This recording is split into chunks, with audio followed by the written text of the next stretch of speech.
வரலாற்றில் யாருக்கும் ஒப்பில்லாத பேரரசராக போற்றப்பட்ட மன்னன் கரிகாலன் சோழன். சோழ மன்னர்களில் மிக முக்கியமான அரசன் கரிகாலன். ஒரு சிறிய அரசாட்சியை ஒரு மாபெரும் பேரரசாக மாற்றியவன் அவனே. போரில் எல்லா திசைகளிலும் வெற்றி பெற்ற கரிகாலன் அரியணையில் அமர்ந்தபின் நாட்டை வளப்படுத்தும் பணியில் இறங்கினார்.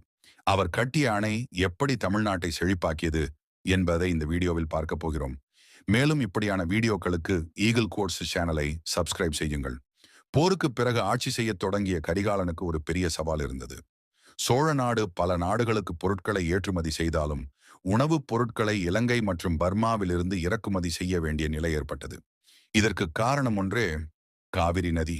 காவிரி ஒரு நாட்டின் செழிப்பிற்கும் வறுமைக்கும் காரணமாக இருந்த நதி. சோழ நாடு பார்க்க அழகாக இருந்தாலும் சில பகுதிகளில் வறுமை நிலவியது. மழைக்காலங்களில் காவிரியில் ஏற்படும் பெருவெள்ளமே இதற்கு காரணம். அதனால் தான் உணவுத் தேவையை நிறைவேற்ற இலங்கையும் பர்மாவும் சார்ந்திருந்தார்கள். ஆண்டுதோறும் உயிர் நதியாக ஓடும் காவிரி ஒரே நேரத்தில் செல்வத்திற்கும் வறுமைக்கும் காரணமாக இருந்தது. காவிரியின் நீர் வேகத்தை சிறிதளவு குறைத்தாலே போதும் என்று கரிகாலன் உணர்ந்தான். ஒரு நாள் கரிகாலன் காவிரி பூம்பட்டினம் கடற்கரையில் பல சிந்தனைகளுடன் நின்றிருந்தார். அப்போது அலை தாக்க அவருடைய கால் மணலில் சிக்கியது. அந்த சிறிய சம்பவம் அவரை ஆச்சரியப்பட வைத்தது.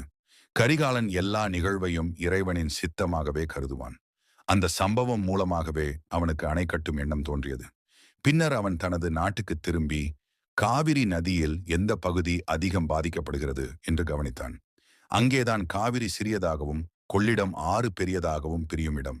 அந்த இடத்தில் காவிரியின் நீர் வேகம் குறைந்தால் வெள்ள சேதம் தவிர்க்கப்படும் என்று கரிகாலன் உணர்ந்தான். உடனே அங்கே அணை கட்டத் தொடங்கினார். இந்த இடத்தை தேர்ந்தெடுத்ததற்கு அறிவியல் காரணமும் இருந்தது. காவிரி பல கிலோமீட்டர் தூரம் சமமான நிலத்தில் பயணிக்கிறது. இன்று கூட அந்த அணை கடலின் சாய்வு பகுதியில் அமைந்துள்ளது. அதே இடத்தில்தான் காவிரியும் கொள்ளிடமும் இணைந்து கடலுக்குள் கலக்கின்றன. இதுவே தமிழ்நாட்டின் வரலாற்றை மாற்றிய தருணம்.